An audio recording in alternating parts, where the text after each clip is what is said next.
Olá, bem-vindos a esse curso de Lógica 2. Esse primeiro vídeo sobre o qual a gente vai conversar na primeira aula é uma apresentação geral do que a gente vai ver no curso. Como é uma apresentação geral, ele tem um aspecto um pouco parecido com alguns prefácios, que na verdade você só vai entender tudo depois de ter percorrido o livro, ou no caso, o curso. Então, não estranhem se várias coisas não ficarem totalmente claras. A gente está dando um mapa do que a gente vai ver, mas como é um território ainda desconhecido, nem tudo vai ficar claro, mas a gente tem que começar por algum lugar. Tá? Então, tragam dúvidas, a gente conversa, mas não se preocupem que as coisas vão ficando mais claras e a gente pode voltar aos pontos da aula de hoje ao longo do curso como um todo. Bom, eu gostaria de começar dizendo o seguinte: o que a gente viu em Lógica 1? A gente viu o que é conhecido como tratamento semântico para a lógica proposicional e a lógica quantificacional sem a identidade, de primeira ordem, sem identidade. Se isso não tiver, o que significa de primeira ordem e por que sem identidade, a gente pode voltar nas aulas, por enquanto só dizer que foi isso que a gente viu. Também a gente pode voltar nas aulas por que tratamento semântico e por que eu coloquei entre aspas, mas é assim que é conhecido, mas a gente pode depois discutir em aula. O que a gente viu então em Lógica 1? A gente introduziu inicialmente um conjunto de símbolos, que era o vocabulário de uma linguagem L, né? Onde a gente tinha, no caso da lógica proposicional, as letras sentenciais, os conectivos e os parênteses. No caso da lógica quantificacional, a gente tinha ainda as constantes individuais, as variáveis e as letras predicativas de grau N e os quantificadores. Em seguida, nós vimos a definição de fórmula, que dava quais eram os símbolos complexos que nós podíamos formar com esses símbolos do vocabulário. Em seguida, a gente viu, no caso da lógica proposicional, a valoração booleana, e no caso da quantificacional, a definição de verdade, que contém como parte, né, a definição de valoração booleana. E tendo definido essas noções de valoração booleana e de verdade, nós podíamos definir certas relações lógicas entre fórmulas da linguagem L, né, as relações de consistência, compatibilidade e consequência. Nós dizíamos em que situações um conjunto de fórmulas era ou não consistente, em que situações uma fórmula era ou não compatível com o conjunto e quais sentenças podiam ser ditas consequência, né, tautológica ou lógica, dependendo de qual a gente estava estudando, de um conjunto de fórmulas. Quem assistiu Lógica 1 comigo e quem não assistiu pode ver ou rever, né, as primeiras aulas do curso de Lógica 1, pode ver que, em certo sentido, a gente fez, em Lógica 1, algo parecido com aquele primeiro jogo que eu tinha apresentado na introdução da primeira aula de Lógica 1. O que eu tinha dito? Eu tinha proposto um jogo no qual nós tínhamos como peças cartolinas, né, de pedaços de cartolinas de certos tamanhos, em certas proporções, né? E o objetivo do jogo era testar possíveis combinações das peças azuis dentro das verdes, obedecendo a regra de que as azuis não poderiam se sobrepor umas às outras e não poderiam ultrapassar o espaço verde, né? E o que a gente viu? A gente viu que esse jogo poderia servir, por exemplo, para testar possíveis distribuições de móveis dentro de uma peça. Então, a gente viu que manipulando esses símbolos, esses cartões, esses blocos, nós podíamos testar certas combinações de móveis, né? Bom, em parte o que a gente fez em Lógica 1 foi mais ou menos isso, né? Nós tínhamos certas regras de combinações de símbolos, né? E nós representávamos, através das regras de manipulação desses símbolos, possibilidades e impossibilidades. Então, no caso de uma consistência, de provar que um conjunto era consistente, nós mostrávamos que nós podíamos encontrar uma interpretação que verificava todas as fórmulas do conjunto, e se nós aceitávamos que essas fórmulas capturavam certos traços do nosso pensamento, da nossa expressão de afirmações verdadeiras ou falsas, nós poderíamos dizer que isso é uma maneira de representar a consistência de um conjunto de afirmações em português, né? Nós vimos, quando a gente tinha a relação de consequência, né, nós víamos que a impossibilidade de criar uma interpretação que fosse modelo do conjunto e desse F para uma sentença, né, era expressão de que nós tínhamos ali, né, a representação simbólica de uma estrutura de pensamento, para falar assim de modo vago, onde eu tinha a impossibilidade de passar do verdadeiro para o falso. Então, vocês notem que a gente estava fazendo algo muito parecido com isso aqui, né? Nós testávamos combinações de símbolos na linguagem L, nessa linguagem especial, pretendendo com isso representar possibilidades e impossibilidades de combinações de expressões linguísticas ou de pensamento. Tá? Se vocês viram ou reviram a primeira aula de Lógica 1, vocês devem lembrar também que eu apresentei um segundo jogo, que eu já vou relembrar aqui. Por que vai ser útil? Por que eu estou voltando para essa primeira aula de Lógica 1? Porque se em Lógica 1 nós vimos, né, o dito tratamento semântico, onde a gente tinha introdução de símbolo, definição de fórmula, definição de valoração booleana e de verdade, e com isso a definição das relações de consistência, compatibilidade e consequência, o que a gente vai ver em Lógica 2? A gente vai ver o que pode ser chamado de, também entre aspas, tratamento sintático de certas noções lógicas. O que vai acontecer? A gente vai ter o mesmo simbolismo, vai ter a definição de fórmula, e em seguida a gente vai definir a relação de consequência dedutiva. Né? E com essa relação de consequência dedutiva nós poderíamos definir também as noções de consistência e compatibilidade, mas ela fica primitiva na introdução nesse modo de apresentar relações lógicas.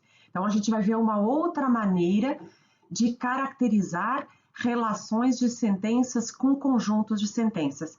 Nós tínhamos visto a lógica proposicional, a relação de consequência tautológica, em lógica quantificacional, a relação de consequência lógica, onde nós tínhamos, para falar de modo vago, a impossibilidade de passar de V para F. Era assim que era caracterizada a relação de consequência. Aqui a gente vai caracterizar de um outro modo uma relação entre sentenças e conjuntos de sentenças, que é através da noção de consequência dedutiva.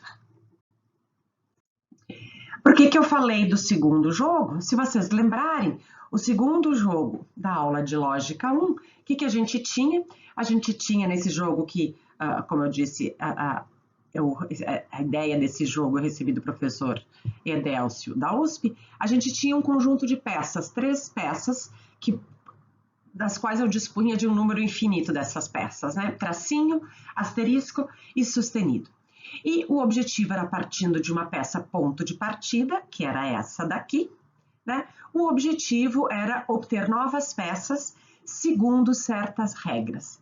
Né? Então, a gente tinha uma primeira peça que consistia em tracinho, asterisco, tracinho, sustenido, 2 tracinhos, e depois nós tínhamos um conjunto de regras que dizia, por exemplo, né, que eu podia inverter, eu poderia colocar tracinhos fora de uma peça da qual eu já dispusesse, né? Então, se eu tinha essa peça aqui como ponto de partida, a primeira regra me dizia que eu poderia obter, vamos fazer uma outra peça aqui, que eu poderia obter uma nova peça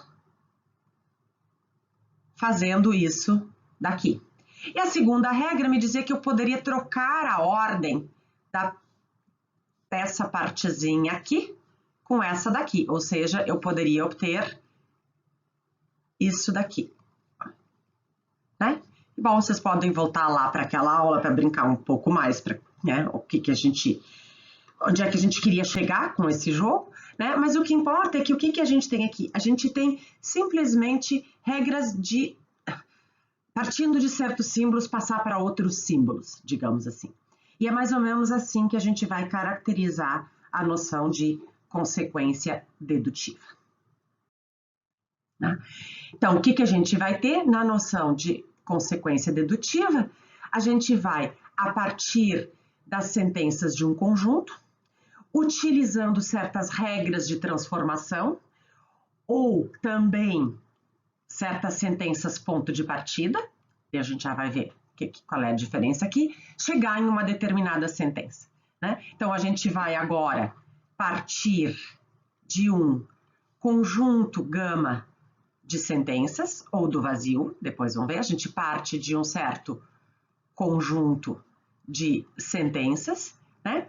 E a gente, partindo dessas sentenças, vai, por certas regras de transformação, chegar a uma outra sentença, sei lá, F1, que é dita consequência dedutiva desse conjunto de sentenças, e a gente vai chegar simplesmente transformando sentenças em sentenças. Essa é a ideia geral de um sistema dedutivo. Tá? E é isso que a gente vai estudar, é uma das coisas que a gente vai estudar em Lógica 2. Né? Há diferentes tipos de sistema dedutivo. E é importante a gente ver pelo menos dois, é interessante a gente ver pelo menos dois. Tá? E a gente vai ver dois exemplos de sistema. A gente vai ver um sistema axiomático, depois a gente vai compreender por que ele é chamado de sistema axiomático. Eu vou pegar o sistema do Kleene, tá? E depois a gente vai ver um sistema de dedução natural. Eu vou pegar o sistema do Gentzen com uma pequena modificação, uma simplificação que eu fiz. Depois eu posso passar, vocês têm no material, eu posso passar para vocês a bibliografia desses textos, mas, bom, eles são textos voltados para matemática. O Kleene tem um voltado para filosofia, mas o para matemática é melhor. Então, eles são bastante complicados, tá? Mas vocês vão poder seguir as aulas com o material que tem aqui. Então, a gente vai ver dois tipos de dedução, um sistema que é conhecido como um sistema axiomal, um exemplo de sistema axiomático, e um outro de dedução natural, do Gentzen, que inventou essa história de dedução natural. A diferença deles, basicamente, é que o axiomático tem peças ponto de partida, e no caso do Kleene, uma única regra de transformação, e o sistema de dedução natural do Gentzen tem simplesmente regras de transformação. Mas a gente vai ter que ver nos exemplos como é que eles funcionam. Por enquanto, gravem que o que é um sistema dedutivo é essa ideia de eu partindo de certas fórmulas, ter regras de trocar, né? Partindo de certas fórmulas, eu posso obter novas fórmulas, e isso vai caracterizar a noção de consequência dedutiva. Tá? Bom, então o que a gente vai ter visto em Lógica 1? A noção de consequência lógica, onde a gente diz que uma sentença gama tem por consequência lógica φ, se para toda interpretação modelo de gama, se toda interpretação que atribui V para isso daqui, atribui V para isso daqui também. E a gente vai ver em Lógica 2 a noção de consequência dedutiva, que normalmente é simbolizada assim, tá? Onde o que a gente tem? Partindo de certas fórmulas, certas sentenças, por regras de transformação de símbolos em outros símbolos, nós acabamos chegando nessa sentença aqui. Então, nós temos duas relações de consequência. Por favor, ignorem o erro de digitação aqui. Bom, se nós temos duas relações de consequência, nós podemos nos perguntar, bom, elas dá na mesma, né? Vocês lembram que eu falei que a gente pode dizer que era um tratamento semântico da lógica, um tratamento sintático da lógica. Será que esses dois tratamentos são, em alguma medida, equivalentes? Né? Isso é, será que o que nós provamos ser consequência lógica, por ser V em toda a interpretação modelo disso aqui, é também consequência dedutiva, isso é, poderia ser provado usando o tratamento sintático e vice-versa? Essa questão sobre se dá na mesma, né, se fazer de um jeito é equivalente, o que eu posso fazer de um jeito eu posso fazer de outro, é uma das questões de completude, conhecido como tratamento, a completude da lógica clássica. Tá? Em aula a gente pode ver, mas provavelmente mais adiante, cuidado com o termo completude, tá? Porque ele pode ser usado a várias sentidos nos quais a gente diz que algo é completo ou incompleto, tá? Mas quando a gente está falando da completude, da lógica, de provar a completude de um sistema dedutivo, né, a gente está tratando disso que eu estou falando aqui, né, de tratar do modo semântico ser equivalente a tratar do modo sintático. De modo mais específico, a gente diz que o problema da legitimidade e da correção é o de saber se toda consequência dedutiva é consequência lógica. Isso é, né, a gente vai ver com mais calma. Lembrem que eu falei no início, não se apavorem de não guardar tudo agora, né? O problema da legitimidade é saber se eu provei uma coisa por um sistema dedutivo, por regras de transformação de símbolos, provei uma consequência dedutiva. Isso é legítimo do ponto de vista da consequência lógica? Isso é, eu poderia também, né, eu sei que essa sentença receberia V em toda a interpretação modelo do conjunto. Essa é a questão de saber se um conjunto é legítimo, se um sistema de dedutivo é legítimo ou correto.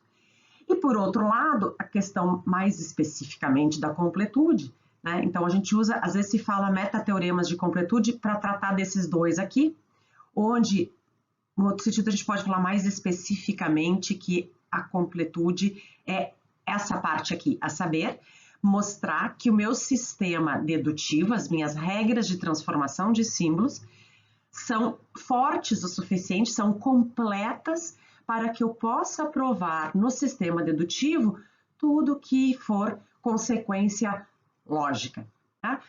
Como eu disse, não espero que tudo fique claro aqui, nós vamos voltar a isso com calma. Por enquanto, o que eu quero que vocês guardem? A gente viu em lógica 1 uma maneira de caracterizar uma relação entre sentenças e conjuntos de sentenças, que era a relação de consequência lógica, a de se receber V em toda a interpretação modelo do conjunto. Nós vamos ver uma relação de consequência dedutiva, onde o que eu tenho? Eu mostro que através de regras de transformação eu passo de um conjunto, eventualmente vazio, para uma sentença, né? E a questão da legitimidade, da completude, é de mostrar que esses dois tratamentos são equivalentes, que o que eu provo de um jeito pode ser provado de outro, né? E deixamos depois também para compreender por que metateoremas, tá? Vai ficar mais claro depois que a gente tiver visto o sistema dedutivo. Bom, para provar metateoremas, para fazer a prova de metateoremas, como eu disse, vai ficar mais claro mais adiante o que é isso, a gente vai precisar aprender a fazer provas por indução matemática, tá? É um certo modo de fazer provas em matemática e em lógica, né, que é utilizado para provar propriedades sobre o nosso sistema, sobre o nosso simbolismo, tá? Então, vai ser importante a gente compreender, conhecer como é que se faz provas por indução matemática. E essa é uma parte bastante difícil, né? Depois que foi, pela minha experiência, assim, demora para cair a ficha de como é que a gente faz.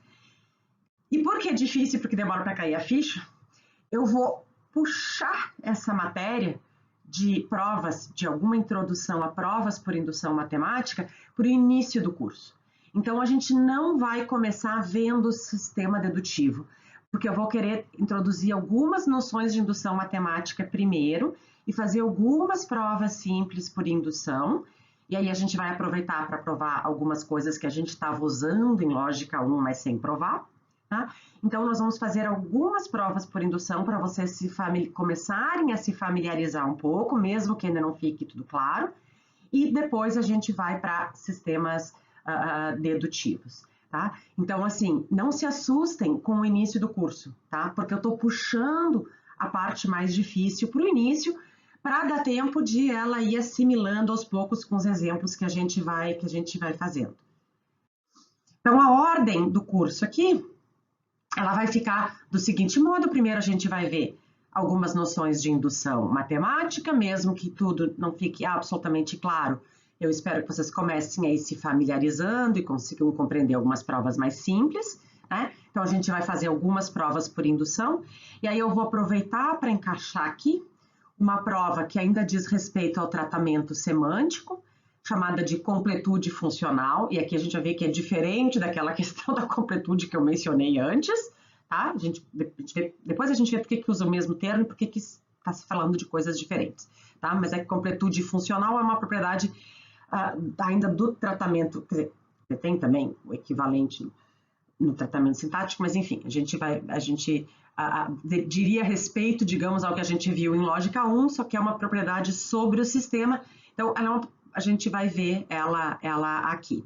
Em seguida, a gente vai passar para o sistema axiomático de lógica proposicional, e aqui vocês vão ver vocês vão ver ao longo do curso que o tratamento axiomático é bem mais difícil que o de dedução natural, que a gente vai ver depois.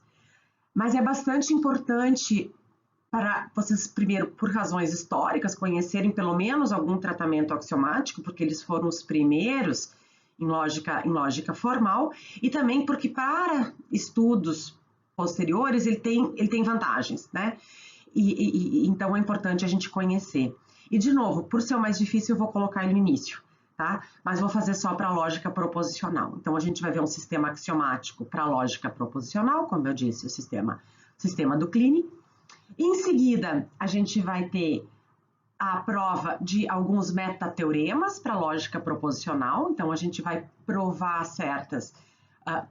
vai utilizar essas provas por indução para provar certas propriedades para a lógica proposicional, especificamente para o sistema dedutivo, mas também agora a comparação com a noção de consequência tautológica.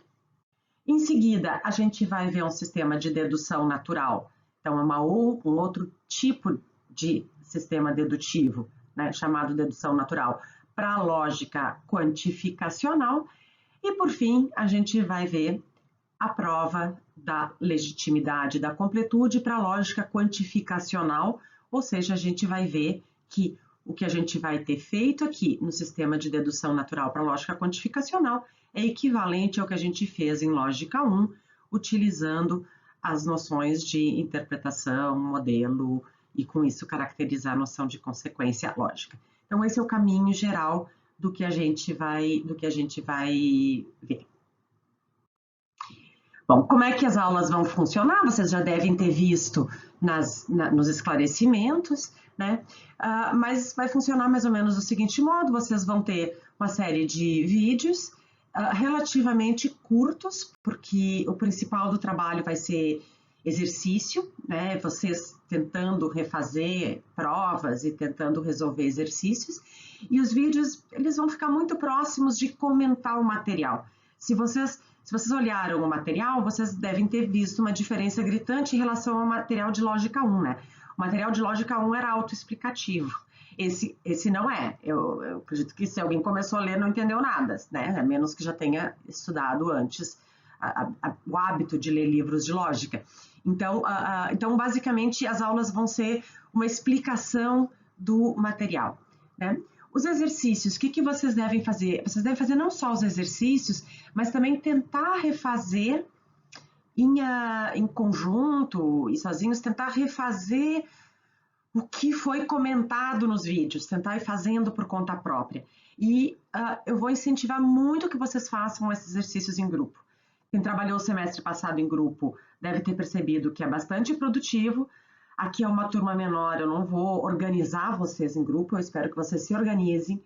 E se alguém estiver tendo dificuldade de contato com colegas, pode, claro, falar comigo, eu posso intermediar isso. Mas eu acho que seria extremamente produtivo vocês fazerem os exercícios em grupo. E eu incentivo também que vocês me entreguem em grupo os exercícios, tá? Porque aí você já me vem com uma versão mais consolidada, o meu retorno vai ser melhor, tá?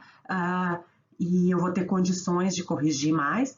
Então, eu gostaria que vocês me entregassem os trabalhos em grupo. Quando vocês tiverem respostas distintas, e vocês tiverem na dúvida qual é melhor que a outra, como sempre, vocês podem colocar as diferentes alternativas, tá? Os nossos encontros síncronos vão ser basicamente para a solução de dúvidas, né? A gente vai ter, em geral, às vezes 2 encontros síncronos na semana. Eu procurei distribuí-los entre terças, quintas e sábados né, para equilibrar para quem pode num, quem não pode no outro, mas também em função do conteúdo, em função de em que momentos eu achava mais pertinente ter um espaço para solução de dúvidas. Outro ponto para o qual eu gostaria de chamar a atenção é sobre, vocês atentem seriamente para a diferença entre a parte obrigatória e a parte opcional, entre o que eu digo ser obrigatório e o que eu digo ser opcional. Vocês devem lembrar que eu já fazia isso em Lógica 1, só que em Lógica 1, digamos assim, a maior parte do conteúdo era obrigatório e o que era opcional era exceção, né?